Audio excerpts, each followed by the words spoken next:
परमपिता परमेश्वर उसको आवाहन किया, देवी देवताओं को आवाहन किया है। उत्तम भाव है, उत्तम विचार है और उत्तम वातावरण है। प्रातः काल का समय है, ब्रह्म मुहूर्त है।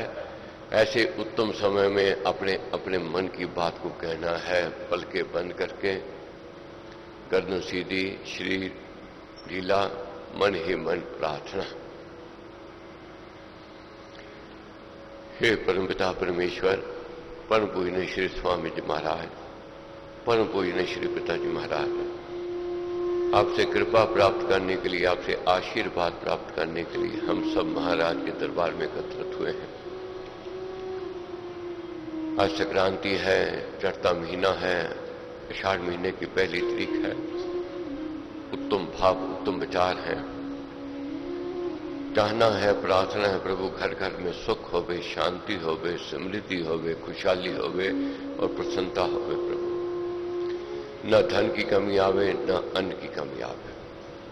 अच्छा रिज़्क़, अच्छा व्यवसाय, अच्छा कारोबार दो, ऐसी समर्था दो, दान भी करते रहें और यज्ञ भी करते रहें और अच्छा स्वास्थ्य दो, हम सेवा करते रहें।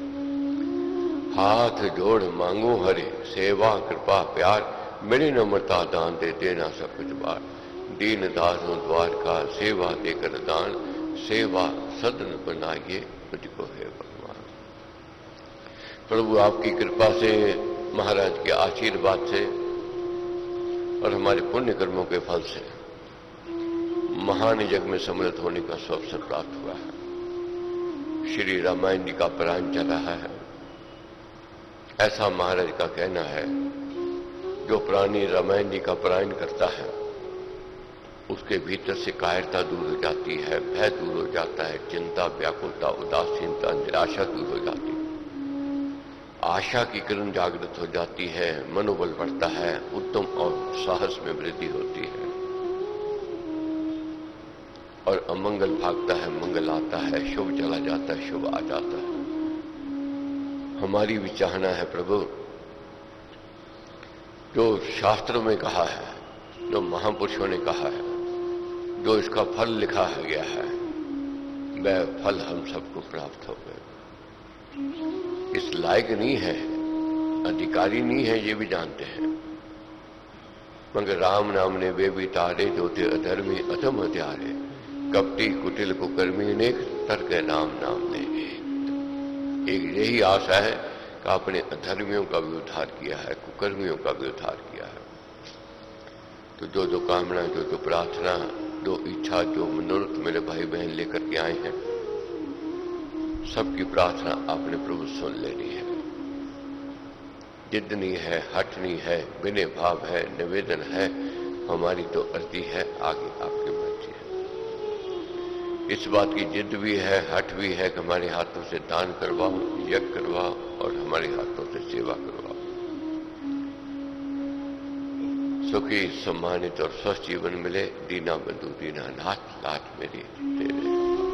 श्रीमन नारायण नारायण हरि हरि, श्रीमन नारायण नारायण हरि हरि, श्रीमन नारायण नारायण हरि हरि, भजमन नारायण नारायण हरि हरि, श्रीमन नारायण नारायण हरि हरि, श्रीमन नारायण नारायण हरि हरि, श्रीमन नारायण नारायण हरि हरि, भजमन नारायण नारायण हरि हरि। तेरी लीला सबसे न्यारी न्यारी हरि हरि, तेरी लीला सबसे न्यारी न्यारी हरि हरि, तेरी महिमा प्रभु है प्यारी प्यारी हरि हरि, तेरी महिमा प्रभु है प्यारी प्यारी हरि हरि, श्रीमन नारायण नारायण हरि हरि, श्रीमन नारायण नारायण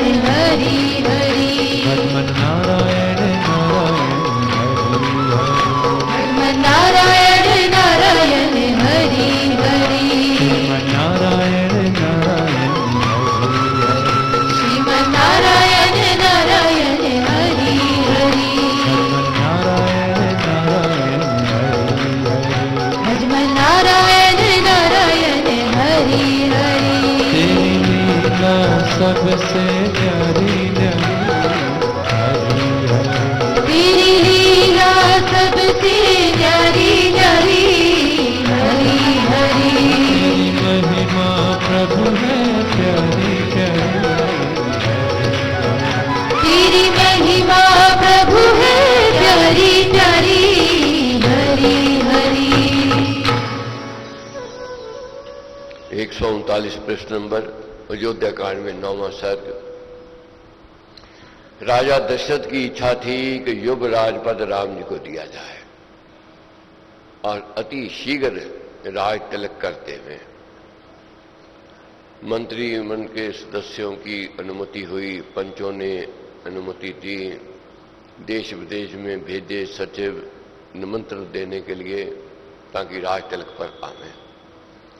मगर महाराज लिखते हैं, बनी बात जब दैव बिगाड़े, फल वर में सुर सुदल उखाड़े, रंग में भंग होता ऐसा, ब्रजपात उत्पात हो जैसा, कोट किले पुर पट्टन नीके, मुद मंगल में अति रमनीके, काल कुचक्कर चले जिस बेरी, काल कुचक्कर चले जिस बेरी, बने तुरंत धूल की ढेरी, बने तुरंत धूल की ढेरी। चिंतन में जनकाल बताते, पल में पासे पलटे खाते, चाहे रचो मनोरथ माला, पर भाभी पर पड़ता काला, तब कहते हैं सुजन सियाने, राम की बातें राम की बातें। यही ज्ञान दिया है, समझाया। हर एक सोचता है ये होवेगा, ये करूंगा, ऐसे बनेगा, ये मैं बनाऊंगा, मगर हो नहीं सकता। यत्न कर सकता है व्यक्ति, प्रयत्न कर सकता है, कोशिश कर सकता है, मगर सफलता तभी मिलती है जब मालिक की इच्छा हो।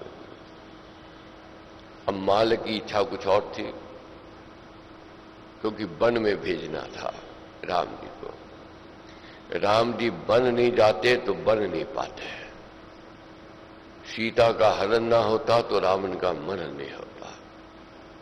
अगर उस समय राम जी जिद करते, हट करते कि मैंने राजगद्दी लेनी है, मैं अधिकारी हूं, तो आज वह हमारे ठाकुर नहीं होते, आज मंदिर नहीं उनके बनते, आज हमारे पूजनीय नहीं होते। तो उन्होंने वह करके दिखाया जो परमेश्वर, जो मालिक चाहता था, वह किया। अब कैसे बात बिगड़ रही है, किसको बनाया मुखिया मोहरी, अब रानी बिगड़ रही है बानी। बहुत विवेकी थी, ज्ञानी थी, गुणवती थी रानी ककेय, मगर एक कमी थी, मंथरा की बात सुनती थी, किसी और की बात उसको अच्छी नहीं लगती।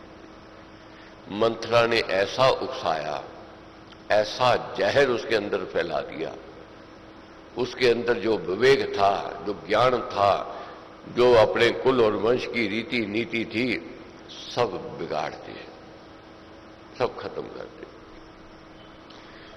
मंथरा के उकसाने पर को भवन में चले गए। राजा दशरथ को जब पता लगा को भवन में है तो आए, प्रेम दिखाया, स्नेह दिखाया, मीठी मीठी बातें करके उसको समझाने की यत्न प्रयत्न कोशिश की, मगर सब व्यर्थ गए। सब व्यर्थ गई तो रानी मौन भावते थी, बोले नहीं थी। राजा बार बार पूछते थे, मौन भाव को छोड़कर उग्र रूप को धार। तब रानी ने मौन भाव को छोड़ा और उग्र रूप को धारण कर लिया, आवेश में आ गई, क्रोध में आ गई। क्या किया? वह बोली तब भूप को बदल नयन आकार, अपने नैनों का आकार बदल लिया, लाल कर लिए आंखें, क्योड़ी डाल ली आंखों पर। क्योंकि राजा पूछते तेरा किसी ने अनादर किया है, अपमान किया है? क्या कहती है? अनादर मेरा ना हुआ, नहीं हुआ अपमान, तिरस्कार धित्कार तथा हुआ ना मेरा जान। किसी ने अनादर नहीं किया है, मगर मेरे कोप को तू शांत कर सकता है। कौन? राजा दशरथ। क्या कहती है? प्रयोजन मम एक है, तू सकता है पाल, प्रण करे तो मैं कहूं तुझको मन संभाल। छल करने वाला भी देखो कैसे छल करता है। रानी कहती है मैं मन संभाल करके मैं तेरे को कह सकती हूं बात मन की, मगर कब तेरे से डर लगता है कहीं तो फिसल ना जावे। जब तक वचन नहीं डोबेगे तब तक मैं बात नहीं कहूंगा। तो राजा दशरथ क्या कहते हैं? मुझको प्यारा है परम रामचंद्र गुणी धीर, जेता जन जग का अजय परम पराक्रमी वीर। हे रानी, मेरे को सबसे प्यारा प्रिय कौन है? जग का नेता, समाज का नेता, जाति का प्रिय, और वह है राम, मेरे को प्रिय है। कहता हूं मैं वचन ये उसकी ले सौगंध, करूं वही जो तू कहे प्रण न होगा मंद। अब जो तू कहेगी उसकी सुगंध देता हूं, मैं मानूंगा। वचन में बंध गए राजा दशरथ। ऐसा जाल फैलाया, रानी ने फंस गए। अब फंस गए तो कहने लगी सुन लो बात, 2 वचन आपने दिए थे। राजा कहने लगे हाँ मैंने दिए थे, तो अब वर मांग रहे हो? तो रानी ने कहा तो मैं वर मांग रही हूं। तो राजा कहने लगे मांग लो। क्या मांगा? भरत को राज दो और दूसरे में राम को वनवासी बनाओ। इतनी बात सुनते ही राजा दशरथ मूर्छित होते हैं, बार बार अपने आप को संभालते हैं, मिन्नतें करते हैं और चरणों में गिरते हैं रानी के, मगर रानी अपने हठ पर है।